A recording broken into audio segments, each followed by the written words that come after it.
We became members of 57th Street Meeting in 1938.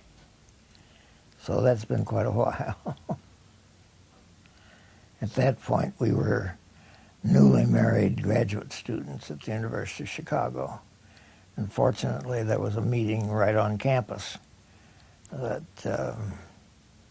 when we were looking around, we found.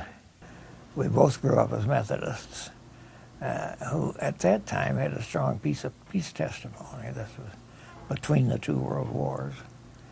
Our background and growing up prepared us in some ways for being Quakers. But part of our problem was that we were real pacifists. We had both in our senior year in college joined the Fellowship of Reconciliation, which is the interdenominational pacifist society. And so we wanted to belong to a church that was against war, even when there was a war on. And when we found the Friends Meeting just off campus in the University of Chicago and went to our first meeting for worship, we felt so completely at home that at the end of the meeting, we went up to the person who was closing the meeting, because somebody has to cut it off. Nobody starts it, but somebody has to cut it off, and asked, how do we join? Of course, that's from our Methodist background, but the Methodist Church was eager to take in every new family in town. But we got a good Quaker answer, which was, well, you don't need to be in any hurry. And here are some things to read, and won't you come home to dinner? One of the things that was highly characteristic of the University of Chicago, particularly in graduate school, is you had to read and read and read and read and read. And the Friends Meeting had a very good library of Quaker materials. And so we read and read and read and read in that library. And that gave us a kind of a fast start at understanding and committing ourselves. One of the simplest statements is that we believe in that of God in everyone. That is to say, there is a divine spark in each human being that is in direct communication with God, and that therefore we don't need any priests or bishops or other intermediaries, or actually churches, to communicate with the divine, because it's there available directly for every individual. We have no creed, because who are we as human beings to impose language on other human beings when they have direct access themselves? It also means that we do not go in for hierarchical organizations, because everybody is as good as everybody else. Everybody is as able to gain access to God. The decisions in each of our Quaker meetings are made by the whole congregation by a special Quaker process of agreement that is one of our distinctive contributions, I think, to human organizational decision-making. We are, of course, against war, and most Quakers are individually against participating in any war. I was a conscientious objector in World War II, and so that's one of the distinctive characteristics. The Religious Society of Friends certainly grew out of a Christian background. Friends were among the Puritan groups who revolted against the Church of England in the 17th century. And one of the few of that group that is still alive and active, and I think the only one that has continued to be have the peace testimony and it's an individual conscientious objection and so on as a central principle.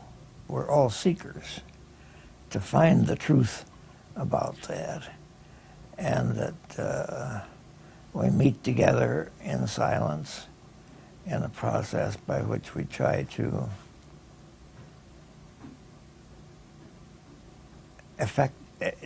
exercise effectively the direct possibility of experience with the divine. It's assumed that people who are ready to speak will speak. And when someone in the group has a message that that person feels is pretty likely to be directly from God, then she rises and speaks. If no one speaks, we all appreciate the silence a great deal. And in it we are meditating, and often, in my experience of meetings, we have found that before anyone said a word, many of us were meditating on the same thing. And when that happens, when everybody seems to be gathered up in a common experience, that's sometimes referred to as a gathered meeting. The fact that we are doing it corporately in loving relation to one another as well as to God means that there is, in my experience at least, a much more likelihood of a really profound experience than I can generally have just by myself. When something comes into your mind and spirit that you think might be an important message, you stop and think, do I generally speak too much? And if you realize that you're in danger of speaking too much, you may decide against uttering it at that time. But if you don't speak very often, or if you feel very strongly about what it is that you have to say, then you go ahead and speak. Well, my sept of God is as the creative process in the universe, not as a person, whether an ordinary person or a super person or anything like that, but as a process that is constantly moving toward more creative and better relationships within the universe. And this is commonly known as process theology. And many Quakers find it an appropriate conception of what it is they're engaged in. You will find many friends who think of themselves as universalists. That is, they don't believe Quakerism is the truth, but it's one truth, and that they can appreciate that other people find equally strong truth in other approaches. There are some friends who will refer to themselves as atheists, but who find the religious experience of Friends Meeting so valuable to them that they will participate, and some of them very effectively, in spite of feeling that they really can't believe anything about a God. from the beginning, Quakers have believed deeply in human equality. And so there always has been a role for women that, so far as possible, is made equal to the role for men. And some of the most outstanding members of the Religious Society of Friends, those who have traveled around preaching in many places and who have been the executives of service organizations of Quakers and so on, maybe not quite in as equal numbers with men, but really with equal opportunity so far as we can work it. The same principle of equality is applied in belief to racial equality, to equality of classes, poor and rich, and to equality of people who live in different parts of the world. In a sense, any issue that has to do with the denial of the equality of people is an issue in which Quakers are likely to take an active part in support of the principle of equality.